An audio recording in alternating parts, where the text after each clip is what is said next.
I was working as a catering waiter at a fashion show in Greenwich, Connecticut for the day. The models were skin and bones and a few skimpy clothes. Not much else. None of them wore breasts, at least not real ones. I had wondered how they sat down because they had no ass to sit on. After the fashion show, the guys with money and the models attached themselves to each other like magnets. On the way back to New York City, I made sure I got in the gay or the fun van. I felt sorry for every guy who took my place in the other van with all those fools. We started passing around champagne and wine bottles that were left over from the affair. We took swigs straight from the bottle, and soon everybody was in a gay or festive mood. What a great job. Soon these two couples were all over each other, kissing and kissing passionately like they had just met each other, which they had. One couple was the man and woman variety. The other couple was man's man. The two couples kissed side by side. Better yet was that we were on the clock, getting paid. The job paid half wages for travel time. What a great job. Back in New York City, I went to a shithole bar. I put my fat ass on a bar stool and started drinking my favorite drug, alcohol. I was starting to feel nice and dumb and anesthetic from the neck up when the shithole was suddenly inundated by a bunch of cockroaches or yuppies or something like that. They were out slumming it for the evening, and I guess they figured their safety in numbers.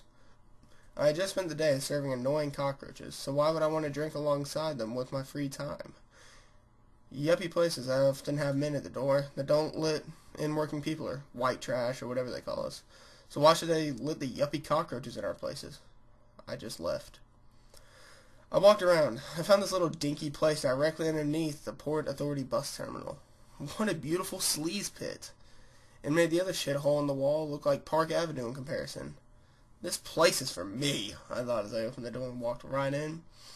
I no more than walked in the door when some guy suddenly tried to jump me or attack me or hug me or something. I immediately threw him on the floor. It's amazing how fast things like that happen. Your gut reaction protects you and goes on the offensive long before your brain even realizes what's happening. He got up and whined, "I'm going to get my people and come back." If you need your friends, you belong at your mama's tit, not in some bar. That's what I felt like saying. But I said nothing. If I had $1 for every time I kept my mouth shut and didn't say what was on my mind, I'd be a millionaire. He left. Perhaps if I had any common sense, I would have left before he came back with his people. But I don't have any common sense. Probably stupid, too. But at least I know I'm stupid. Unlike many other people, all walks of lives. I sat down between a woman who looked more like Butch than anybody I've ever seen and some ugly brown dude that looked like a hoodlum. I just wanted to finish getting properly drunk. I didn't want to talk to nobody. So of course the ugly brown dude starts talking to me. "I'm Puerto Rican," was the first thing he said. It was the kind of thing that only a Puerto Rican in New York would do. I don't give a fuck, is what I was thinking. What I said was, "¿Cuánto tiempo tienes en Nueva York?" "Oh, so you speak Spanish," he said in a slightly mocking voice. His voice was a mixture of sarcasm and pseudo-respect, mixed in with a who-gives-a-fuck attitude for good measure. "Yeah, don't you?" I asked. "No," he said, smiling. "Motherfucker," I thought. "But I thought you said you were from Puerto Rico," I asked. Meanwhile, I was thinking, why the fuck did you start talking to me, you fucking moron? "I'm a Puerto Rican from New York," he said. "Oh, who gives a shit?" I thought. "Oh, that's nice," I said. Then he said blah blah blah blah blah blah blah blah blah blah blah blah blah blah blah blah blah blah. It was the kind of conversational nonsense that people always say to each other when, even though nobody's listening, because that's the way you have a normal conversation. In order to be normal, you have to chatter about stupid, empty things that don't matter. Well, he chatted on and on about whatever he was chatting about. Listen, what for? I was thinking. So you don't grow up on a beautiful tropical island in the Caribbean? You grow up in a cockroach den of New York City by the sewage of the East River?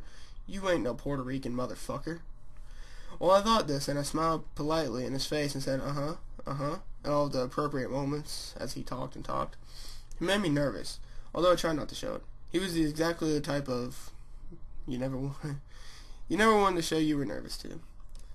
"So, are you a homo?" he asked suddenly out of the blue. That's when I understood what kind of bar this was. I honestly liked the whole rough and wild, you never know where you're going and you never know when you're going to have a brawl. But I didn't care for the homosexual part of it. Well, I wasn't sure. I had mixed feelings about the homosexual part, like I've always had. Anyway, he blah blah blahed some more. He was homophobic. He hated gays. But he also liked rough sexual action with men. It was in between the lines of conversation. His words were saying, I hate gays, while the tone of voice and his eyes kept saying, you wanna fuck? You wanna fuck? while his right fist was grinding and grinding into the palm of his left hand. I was turned on. I really wanted to fuck this guy up the ass, but first I would have to kick his ass a bit. That's the way he wanted it. He wouldn't mind bending me over too, but at least one of us knew he would die if he tried.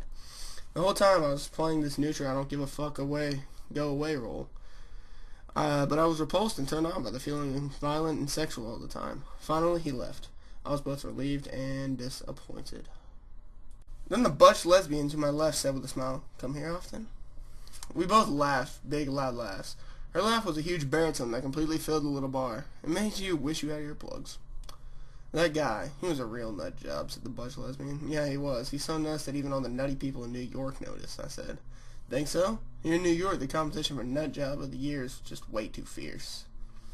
Pardon me for saying this, but anyway, you're a lesbian, right? The eyes in her smile regarded me with amusement. Her body, on the other hand, was ready to attack me.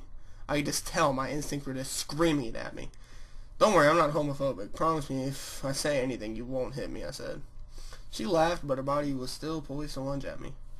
"I usually only hit people in self-defense," she said. "But every once in a while, somebody's mouth." She didn't finish the sentence. It wasn't necessary. "Please don't hit me," I began. "But you are the most butchest lesbian I've ever met. You are the queen of butch lesbians." She smiled. "Why, thank you," she said. I suddenly didn't feel like I was going to get hit anymore. "Anyway, if I come back here, will you protect me? I bet you can really kick some ass," I said. She laughed. "I don't like fighting. It's ignorant." She said. I put my right hand out and said, "My name is Bernie Hawkins." She shook my hand and said, "I'm Wolf Larson." "What do you do, Wolf?" I asked. "What, for money?" she asked. That threw me off. "Yeah," I said. "For money, I work as a seasonal laborer in Alaska," she said. "That's great." "No, it isn't," she said. "What do you mean? Alaska? Land of the midnight sun? Polar bears? Igloos? Eskimos?"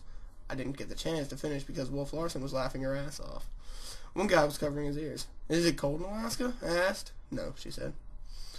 "Look, I just got back from Alaska a week ago. Can we talk about something else?" "Can we talk about butch lesbians some more?" I asked. Wolf laughed again. "Ouch, my ears." You see, I worked alongside of butch lesbians. They were great. Well, not all, but most of them. Anyway, they were like one of the guys. I hope that doesn't sound patronizing. "What kind of work do you do?" she asked. "I loaded up containers at a factory," I said. "By forklift?" she said. "Sometimes, but usually by hand." Her face winked. "That's no fun." "Work is a 4-letter word." "What can you say?" I replied. "Hey, I'm going to a poetry reading. You want to come?" she asked. "Poetry reading?" I exclaimed. "Huh? Now? It's late. There's a poetry reading at this hour?" "Yeah, you want to come?" she asked. Poetry reading, I thought. Never been to a poetry reading before. Go to a poetry reading with a complete stranger? Oh, why not? I fuck complete strangers, so why not go to a poetry reading with one? It was like one of the spontaneous things that you're doing because you don't know why you're doing it. I guess I have a what the hell, why not approach to life. We jumped in a cab. It was late enough that you could actually get somewhere in a cab in New York. In the cab I asked her, "So if you live in Alaska, what are you doing in New York?" "I don't live in Alaska. I work there," she said. That doesn't make any sense. "I live in Harlem, New York City, 8 months of the year, and I work twice a year in Alaska for a total of 4 months." "You only work 4 months of the year?" I exclaimed. I was all ears. "So was the cab driver." "I work up to 100 hours a week," she said. "I'm sorry to cut in," the Indian, Pakistani cab driver. "But is that related to the fishing industry?" "Yes, it is," said Wolf. "What do you fish? Salmon?" I asked. "No, not salmon." "Anyway, I used to work on the fishing boats, but often we work for free. Now I work on the docks, and it's a union, so at least we get paid." "What do you do the other 8 months, if I may ask, ma'am?" I asked the cab driver. It occurred to me how many of these people from India and Pakistan had something called manners, and their English was impeccable. Maybe these Pakistanians and Indians could teach the New Yorkers how to speak English. Maybe they could teach the New Yorkers something called manners, too. "I write, I travel, stuff like that," said Wolf. "That sounds like a great life," said the cab driver. "It's a great life 8 months of the year," laughed Wolf. She didn't sound so loud this time, thank God. "But Alaska sounds like an adventure," I said. "It's an adventure, all right," she said. "Kinda gets people killed."